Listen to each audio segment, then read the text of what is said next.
I'm currently teaching a class to a terrific group of guys on how theology has been diminished in the church as far as its importance for spiritual formation, for wisdom, for Christian growth, all that. And there's a number of reasons why, and we're certainly talking about that in depth in the class, but certainly the move to a more anti-intellectual, more activistic bent has put the church, I think, in a very weakened state by dichotomizing what we know and what we do. It's been tragic, and we've got some major challenges in the church. And you might be thinking, well, wait a second, doesn't knowledge puff up, but love edifies? If you look at that context of 1 Corinthians 8, it's talking about weak and stronger brothers with respect to meat sacrificed to idols.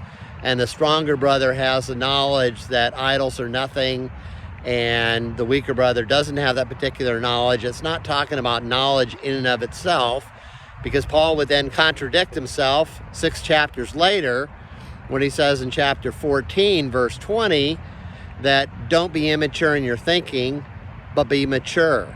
Don't act like children in your thinking, but be mature.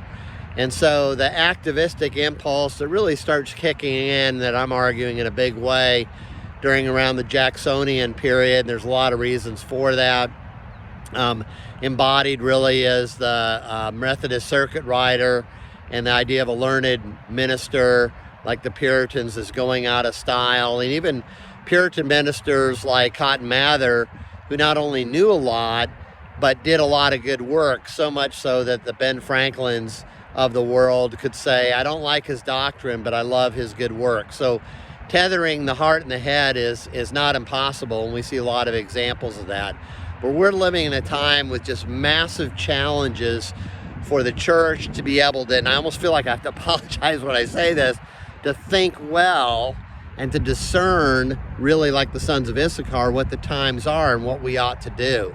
And so knowledge, as Stott says in his little terrific book, Your Mind Matters, knowledge isn't the ultimate enemy.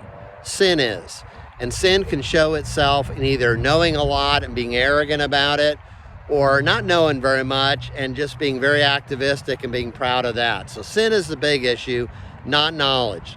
And we need to recover this whole idea that there's no dichotomy between the so-called head and the heart.